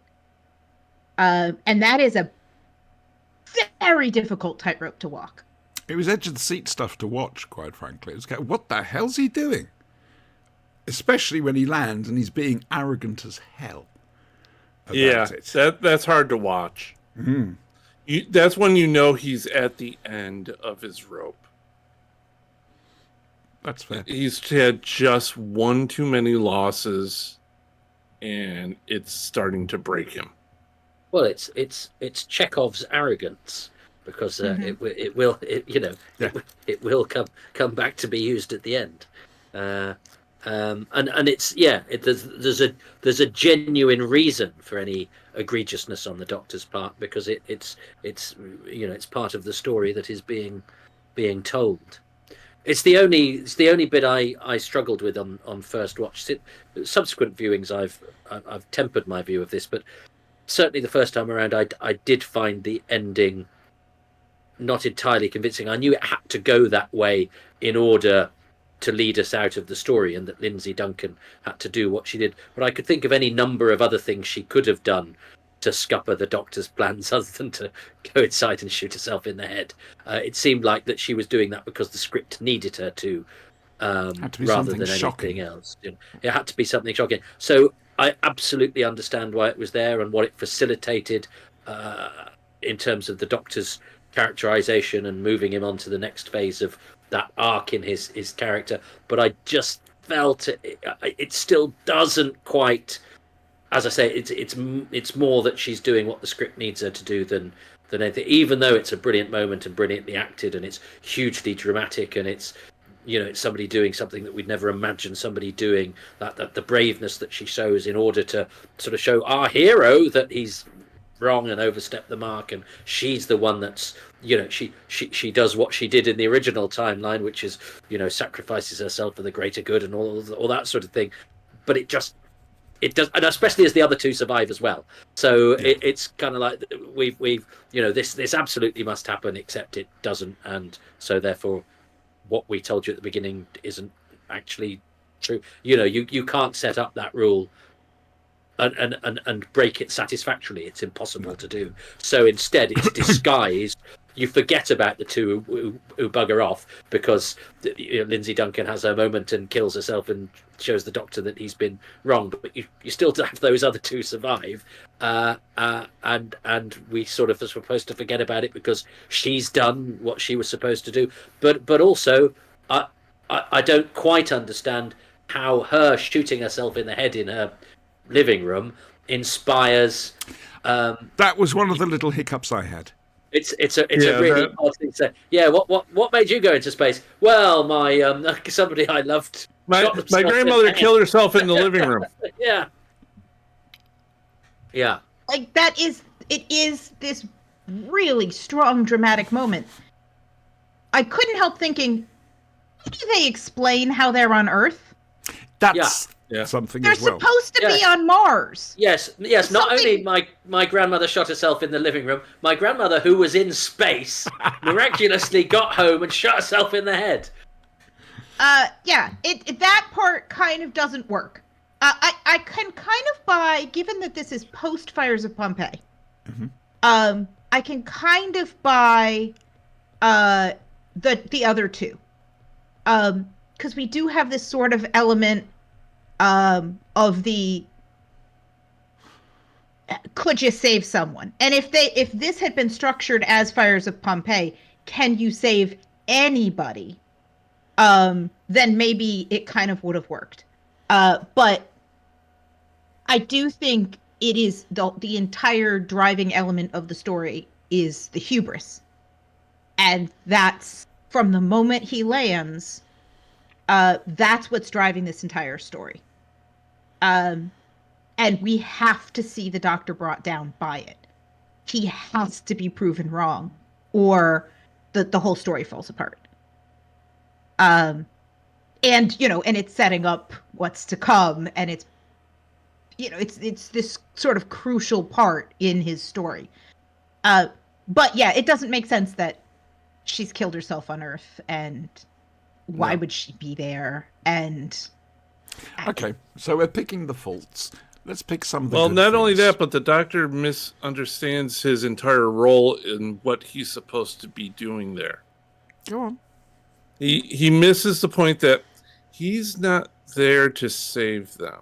He's there to stop it from becoming worse, and B, to bear witness to what happened. But he takes it a step farther and he says, well, I can save all of them. And that's where the hubris starts. In the beginning, he wants out of there. Yeah, he does. He does. But He then the wants out of there so curiosity bad gets you to can him. taste it. What did happen to the people on Bowie Base? Slowly, as he gets into it more and more, he starts thinking, I can save all of them. And that's his steady downfall. That's fair. Come on, let's have a bit of pick some of the good things about this, because we said what doesn't work. What does work? Once again, Doctor Who has made us afraid of an ordinary object. And there's a lot of that. Agriculture on Mars. Um, That's excellent. And I did notice when we see them dripping, with the water dripping off their hands and everybody being just wet. First of all, that had to be pretty awful for the actors because being that wet for that long is really uncomfortable. Mhm. Never mind the makeup and everything else. But also, that reminded me a lot of the pilot of 12's first episode, where you have the wet antagonist with the dripping from the fingers, and they're already dead. And they're sort of single-minded in their mission. And that mission is different, but it's a lot of the same imagery, which was interesting. It's very effective. It is. Oh, good Lord, yes. And you're right about... Sorry. No, go on. No, please. You're the guest. I was just going to say that also very effective, I think, that's tied to that is the beautiful decision of Graham Harper is to have the people stricken by the water virus out of focus at the back doing this slightly weird movement, and it's like something out of a brilliant sort of 70s horror film, and yet it's something just quite unlike anything in that as well. So it's very, very effectively conceived and rendered that, and really disturbing, beautifully disturbing in a way that Doctor Who, at its best is and rarely is. And then not only that, they run, and for a series and a genre that is beset with lumbering monsters, I think the fact that they run is glorious. And then points I think too for Sharon Duncan Brewster when she's in the cell, isn't she? And she's been taken over, and her eyes and her face. It's an amazing facial performance. It's a beautiful sort of parody of the human physiognomy, and again, because it's slightly recognizable, and yet the humanity has been taken away, and that is scarier than any sort of monster effect could ever be, but because it's a person, and some of it's in the sort of performance, and I think that's a really effective moment. So all that stuff of setting up what the menace is means that I think it's a constant terrifying threat, which never, the monster never has a sort of crap moment where we get an embarrassing close-up, or they have to move in a way that shows that it's a slightly creaky costume or a not very well rendered bit of CSO. It's the perfect synthesis of performance, water effect, excellent makeup, and then the shooting of them that makes them one of the real great sort of visceral menaces of Doctor Who. One of the most effective scenes, and I absolutely agree, you don't get a bad shot with this monster because, the facial stuff is fantastic. One of the most affecting scenes is a teardrop on a guy's face. That's what we're looking at. And the knowing that you've written the script and you've filmed it and you've set it up so much, we care about these characters, we're invested, we believe in the monster. So that when you show us water on the guy's face, and his friends are saying, "Come on, come on, come on," and he knows he can't. That's what we're seeing, but there's so much else happening that it is an absolutely heartbreaking scene. But that's all you're seeing. The acting is beautiful throughout the entire thing to sell this as terrifying. In some ways, they're zombies. Water is unrelenting. It doesn't give up. It doesn't need rest. It doesn't need air. It's patient. Yeah, and it's going to get you. Yeah. Which is why they have to blow up the base, because it is absolutely inevitable that the water's going to win. They cannot win. It's a Kobayashi Maru situation. Did the The doctor doctor tries pass? to cheat and it doesn't go well. Yeah. You're right about the horticulture. Correct me if I'm wrong. Was that filmed at the Eden Project? I believe it may have been. But it's some beautiful night shots. And I have to admit, I don't think we spent long enough there. You could get some real creeps, even more so than they had. I'd happily see Doctor Who go back to that place. I really would, to be honest with you. There's also little interesting hints of backstory to each of the characters, especially between Adelaide and Shane from Neighbours. What happened there? Because she is so prickly with him. It's... Well, they deliberately don't say so that we can fill it in. You know, he says, doesn't he, at the end? I wish you could have forgiven me. You know, it's deliberately. It's not that they've forgotten to do it, or he deliberately threw it in there as something that he didn't explain, but it was obviously something, and I quite like that. It's a nice touch of colour, isn't ambiguity. it? Yeah. It gives It colours goes to the into the characters. characterization. Yeah. Yeah, You all of feel these more people- about for these people. all these people have full, rich lives.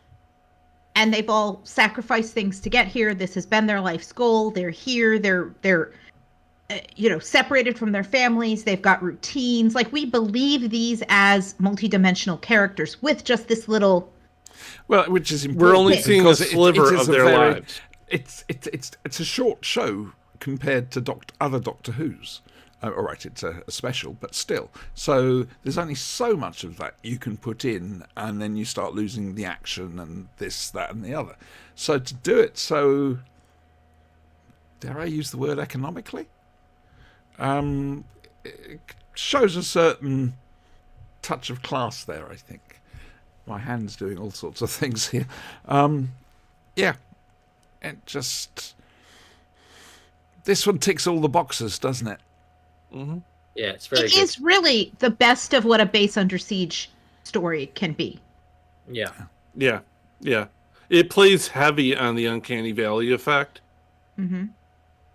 And I mean, really, let's face it, all of Doctor Who pretty much plays on it. But this one really checks all those boxes. Especially Something human, not human. It was nice because I didn't enjoy Planet of the Dead. I thought it was incredibly boring. So, of course, we hear about the Waters of Mars is coming. I'm thinking, oh, I hope this one's good. Oh, I was blown away. I was on the edge of my seat. It's Sinister says that the scale of the base is nice too. Mm-hmm. Yeah, for sure. Yep. Yeah. They needed bikes. All right. Has anybody got anything else they would like to say about the Waters of Mars?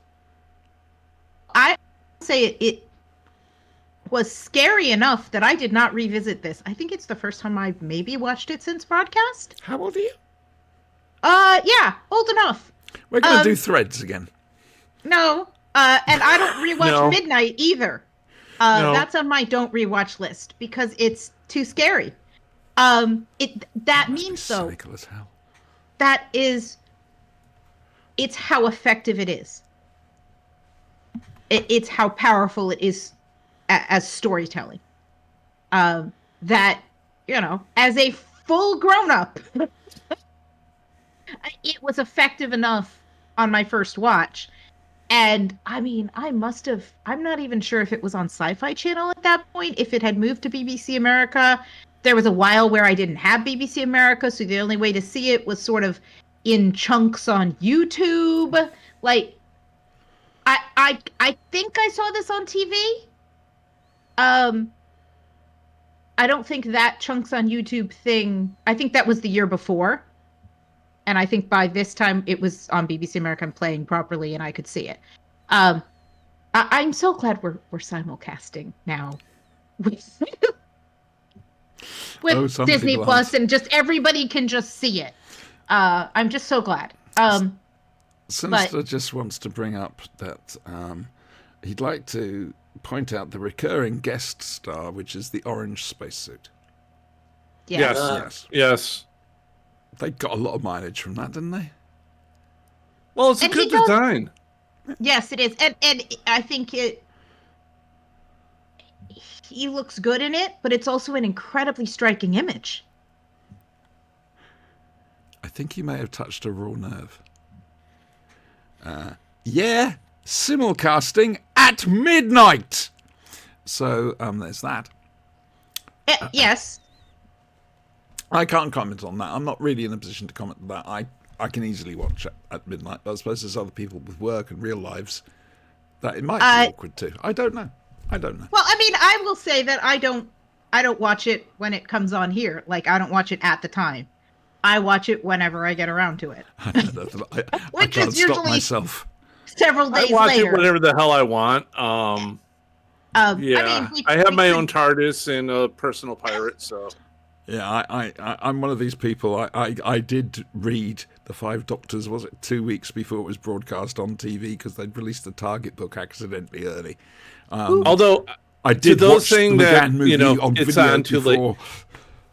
To those saying it's on too late for them, wake up. Get a big bowl of cereal. Leave your jammies on. And just go watch Doctor Who. You good could, advice. but I will tell you, like, anything that happens on TV after 8 o'clock at night doesn't happen for me until the next morning. Yeah. Because No. I get up at 5 in the morning to go to work. So Mhm. if it happens after 8 o'clock, it's not my business anymore. Fair enough. Just the next day. I've got to mention briefly, as Sinister's still in chat, he may have seen in the latest DWM, but Destiny of the Daleks, the novelization's getting an audio release. That's his favourite. So Oh, very nice. Nice. fair enough. I did start. I think I've read the first chapter for you, and I never sent it to you. I think I've still got it on a hard drive somewhere. What's coming up? Yeah, I think we're done there. Sorry, my brain's a little bit not quite there this evening. Apparently, I did what allegedly? Read the first chapter. Oh, right, okay. My ADHD. You know, the thing has you got said worse. 5 The minutes ago. memory is just terrible. Oh, can I ask you a question, Toby? I want to explain something to you because I'm a little worried. I genuinely didn't know what the word woke meant before I went round to your house back in 2018. Oh, And I'm sitting there going, what's he saying? Woke. What does that mean? And I'm in a similar space now with vibe space. I don't know what that means, genuinely. I didn't. I explained that to you. I can't remember what it was now. Vibe space is not a thing. You misheard that. I can't remember what it was now. Oh, right. I did reply directly underneath what you put. Hang on. I know, I've probably where- forgotten. I know what I'm like. I forget what I've done very well, actually, tonight. I haven't forgotten too much. Normally, it's stop and start with me. Oh, it was somebody talking about Doctor Who, modern Doctor Who being vibes based. It's not an established phrase, but the word makes vibes more and sense. the word, but yeah, That makes Yeah. more sense. It's yeah. about the So feels. it was. Basically, yeah. It was whoever it was. I think it was Steve Shapansky, wasn't it? Sort of talking about the Doctor Who that is viewed by the younger sort of cohort of fans to whom it might possibly be sort of being steered towards as that plot rigorousness is not what they look for. The questioner was asking me in this monthly AMA, but the programs that were more vibes based, i.e. on the feels, yes, emotional content, yes. I need to get some cotton buds. So it's, that's yeah. But if it's so, but it's because it's not a. I think you were listening out for thinking it was an actual phrase where it was not really. No.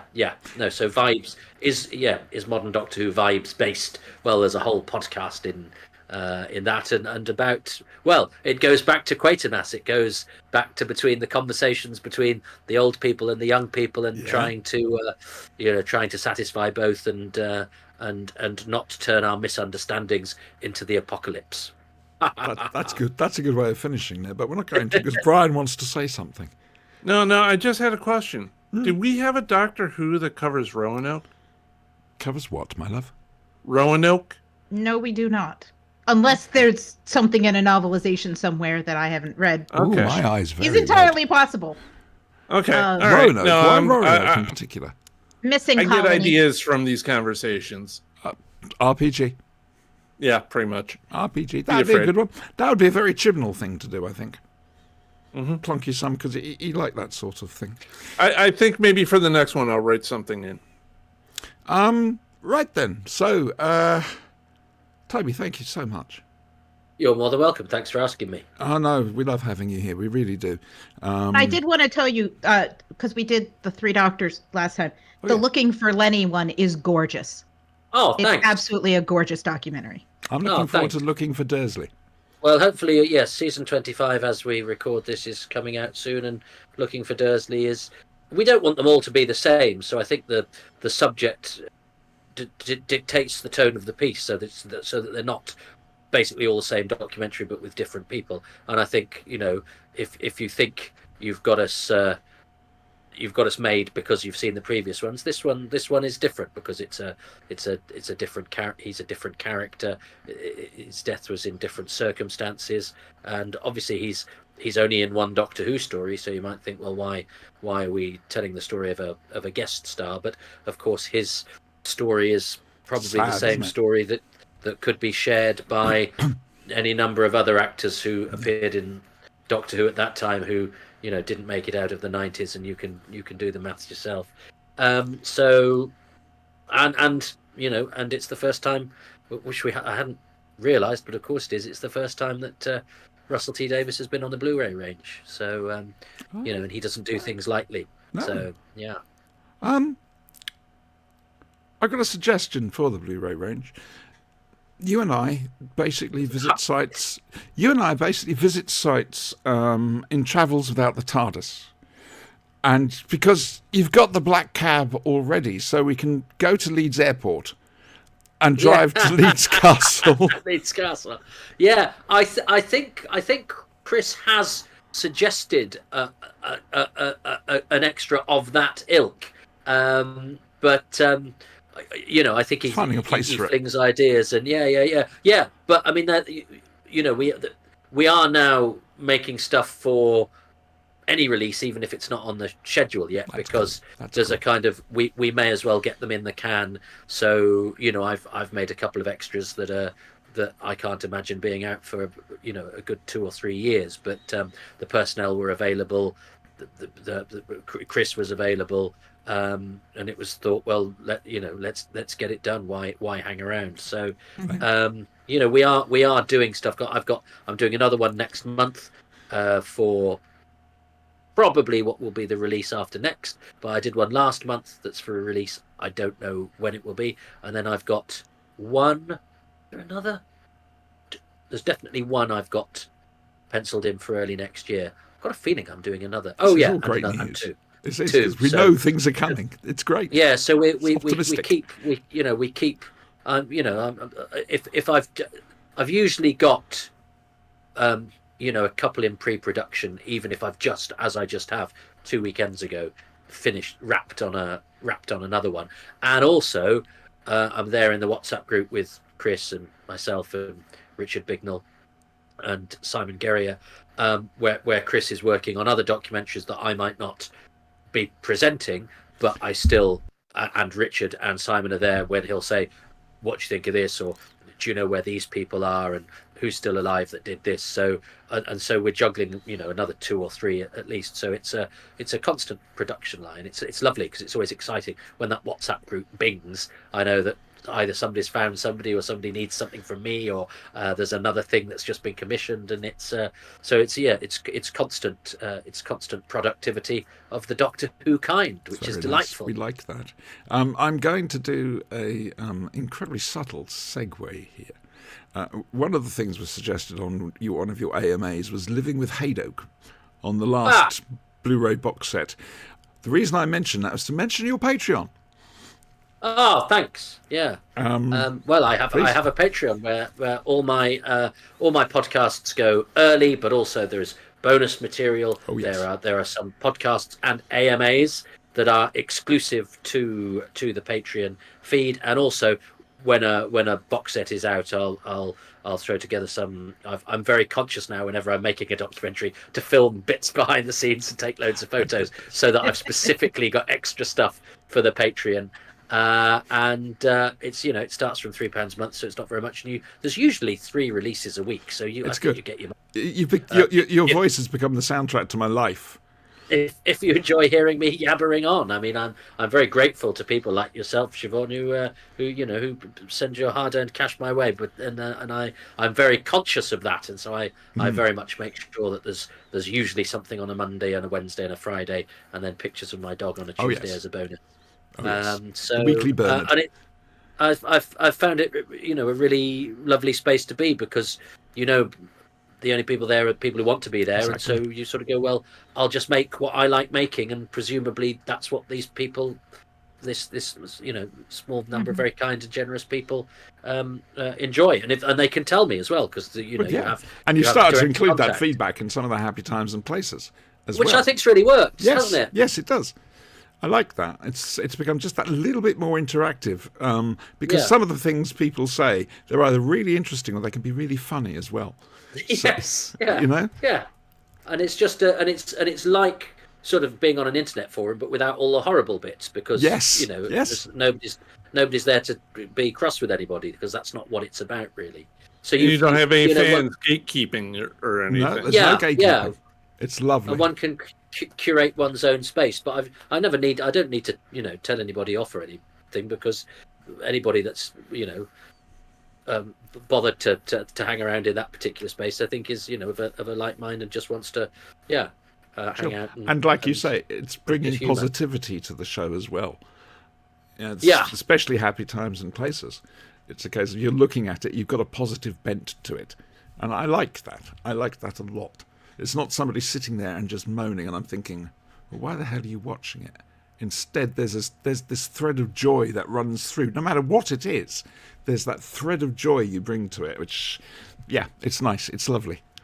Well, I was recently asked very publicly by a well-known fan if I ever said anything, if I ever criticised the show, and I was like, yeah, all the time when I'm chatting to my mates in the pub or whatever. Oh, yeah. But if I'm making something, there's so much out there that is negative, and I'm not a glass half full sort of person. In fact, I find happiness often very elusive. I struggle to find light in the darkness, and so it's almost a deliberate attempt to be a place where people can come, for whom that might be a thing, to go, because it's so easy to look on the bad side. It's so easy to revel in criticism. I also think it can be quite lazy. Some criticism can be hilarious, and reading a well-written 1-star review is sometimes very cathartic and energizing. But I prefer to put my energies into, because it's so easy, because our tone of discourse on Twitter and Facebook so often about this show that we like is people telling other people off for how they like it, or that they're liking it on the wrong way, and I'm like, you can like it however you like. There's no wrong or right way to like Doctor Who, and if young people like Doctor Who for a different reason to how I like Doctor Who, that's absolutely fine, and I should try and understand that, and I won't always agree, but it's interesting to find out why, rather than to dismiss people, or even worse, make assumptions about their character because their critical reasoning has come to a different conclusion than mine. And actually, I think it can also be quite fun trying really hard to find something good to say about something that's really not managing. What's been the hardest one you've had to do a commentary for? Time Lash episode 2 was pretty tricky. And I'm afraid I'm still I'm not as familiar with the Jodie Whittaker episodes, and I wasn't on the first couple of viewings. I'm still not 100% on board with that era of the show. and also I don't have as many facts to fall back on either. I really have to take a run up at those, and I sometimes I'm a bit later with them than I'd like to be. I'd say that about all of the new series episodes, which I need to do more of, because I have to be more on my game, really, because I haven't got 40 years worth of poring over DWMs and interviewing people and blah, blah, blah, to fall back on. But also, and I'm not as familiar, whereas I can probably quote, I can tell what line or scene's coming next in a classic Who. Oh yes. So, but of classic Who, Time Lash 2 was tricky, but of New Who, I've struggled a bit with there's a two-parter I've got coming up that's been on my roster for a while, and I just need to bite the bullet and do it. Have you done Fear Her yet? I did Fear Her. I actually had quite that must have been a good time while with ago. Fear Her. And Mark Campbell, who wrote the Doctor Who Pocket Essentials and a few of those guys, he did the eulogy for it and did a really nice and enthusiastic job. But I've always, because Fear Her is so disliked, I almost find it easier to defend, because you're coming at it from but it's not as bad as people say, because at least they're trying to do this. Do you know what I mean? Yeah. It's a funny old creature, Fear Her. It is. Although now, of course, I perhaps need to write a disclaimer for that now, don't I? Because of the involvement of of somebody to whom we cannot now allude. Yes. I don't know. Right. Okay. So, next show. Wake up. Next show. Good. Welcome back. We're looking, and I'm really sorry.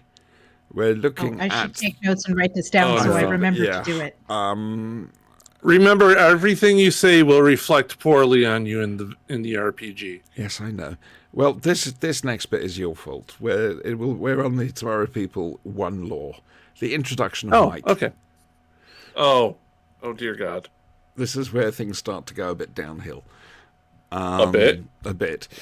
There will be a big finish. However, I'm not sure what's coming out. I'm hoping the Fugitive Doctor, the Once and Future with Jonathan Carley, will be really good. The Coda, and it's quite interesting. The Fugitive Doctor hunting the War Doctor, or vice versa. That's what it reads like. Anyway, I have to wait and see. Looking forward to that. But there'll be a big finish review. And as for the Doctor Who, I'm not sure. Tell you what, let's turn to Toby once again. Ask the guest to do all the hard work. Toby, give us a Doctor Who story to review. How about the underrated gem that is the Androids of Tara? We'll do it. Okay. That's a good one. Yeah. That's a great one. That's Brian happy. He's in his happy place. Favourite Doctor. E-Space is a happy space. It's not in E-Space. It's Key to Time. I know where you're coming from. That's Key to Time. That is actually Key It's to Time got Romana. Is the first box set I ever bought. I bought it for my mother because she's the one who introduced me to Doctor Who, and it was on VHS. So the thing was like this. I remember. I mean, the beautiful. DVD box set is massive. It's big, but this was just a skunk. I bought it as a present for her. I can only imagine it must have been $100 or something like that. Like it was not a cheap thing. Yeah. I bought it as a Christmas present, and she had it for years and years and years until they got rid of their VHS. I don't know what she did with it. I think I rebought it for her on DVD. Oh, bless. But that was the first box set I ever bought. Cool. Sinister says thank you, Toby. I need to say thank you, Toby. Sinister. Thank you so much pleasure. for putting up with us again. Guys, thank you. Brian, thank you for nearly 5 years of loyal slavery. Thank you for having me on this thing in the first place, and no thanks for making me watch Life on Mars or Threads or any of the other shows that have traumatized me over. Oh, Out of the Unknown. That was the other one that stood out in my mind. Callan. You wouldn't watch Callan, would you? No, I didn't watch Callan. I flat out refused. Yeah. But yeah, thank you for traumatizing me. Thank you for having me here. It sucks that you're on a British Archive TV show. It really does. It's weird. It is so weird. In return, though, you sent us Werewolf. This is true. I did send you Werewolf, and to be fair, it wasn't all that bad. That traumatized my cat. Okay. All right. I can see Because that. when the werewolf howled, the cat freaked out. Beautiful. I love Also, it. you introduced me to Kolchak, I did. and I am did. very grateful for that. I have to admit, formulaic though it was, yeah, I can see why people liked it. All right, we're going to make a move. Back in 2 weeks, folks. Next Saturday, Brian, what's happening? Next Saturday on Thaco Gaming, we have our regular RPG. We finally gotten off the damn planet Wormwood. I finally ran out of things to throw at them, and we are starting a straight down to earth dungeon crawl. Yes, old school. Back to basics. Old school. What could possibly go wrong? Hopefully everything. Thank you very much. A little bit. You back to school next week? Go back Mike. Tuesday. Students come. Hello, microphone. I go back Hello, Tuesday. robot. The students come back Wednesday. We're supposed to have early release on Thursday and no school on Friday because it's end of term. Oh, God. We'll see if that happens. Yeah. We'll see. It will Just be an wait for the next adventure. hurricane. Toby. Oh, sorry. We have another month to go, a month and a half to go before hurricane season is over. No, Um, it's gonna be great. Knock wood that we're done. But we're gonna have a lot of kids with a lot of needs. So we're gonna have to see what those needs are and fill as many of those needs as we can and connect the kids with resources and all that kind of thing. So it's gonna be a kind of intense couple of weeks. Because it's gonna be it's not gonna be business as usual. Fair enough. Yeah. So Toby, have you got an XS Malarkey this week? Yeah, well, it's every week. It's every Tuesday. So yes, every week in Manchester, XS Malarkey has a lovely lineup. And again, everything I do is cheap, so we charge very little. But we've had some fantastic lineups recently, and we go right through to Christmas, to the 17th of December. Then we have a couple of weeks off. Well, we're going to do New Year's Eve, and then we're back on Tuesdays in the new year. We've already got people like Josie Long and Sarah Barron and Robin Ince booked in, so we've got some fantastic. Oh, you got some good stuff. And again, I think entry goes from £3 to £6.50. I think so. It's ridiculously cheap, It is. and acts love coming to play it. And I do a monthly new material night there as well, which is the last Sunday of every month. So terrifyingly, there's only 2 of those until Christmas. So it all feels like we're heading towards the Yuletide season, which I'm a sucker for. So I'm starting to get in the mood, and of course November flies by because it's very Doctor Who heavy and all sorts of stuff going on. So yeah, I love this time of year. I have that unsullied childish glee about Christmas, especially as now as an adult one can make Christmas how one wants to make it, and so we're already making plans, and I'm a sucker for it. I love it. So I'm really looking forward to what's to come. Yeah. All right, then. We're going to make a move, folks. Again, huge thanks to Toby for joining us.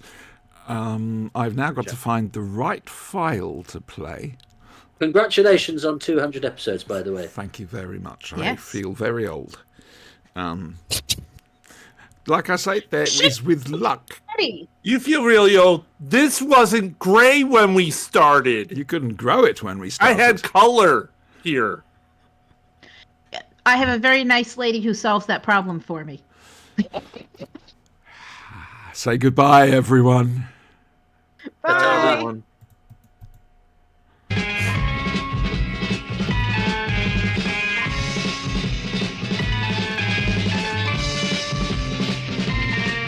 You've got to fight for what you want, for all that you believe. It's right to fight for what we want, to live the way we please. As long as we have done our best, then no one can do more. And life and love and happiness are well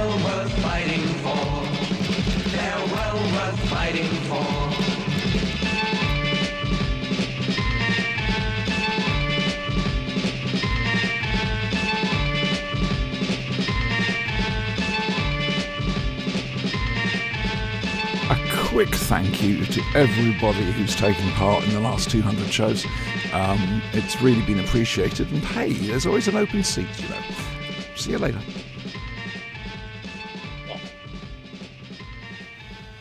I feel a goat coming on.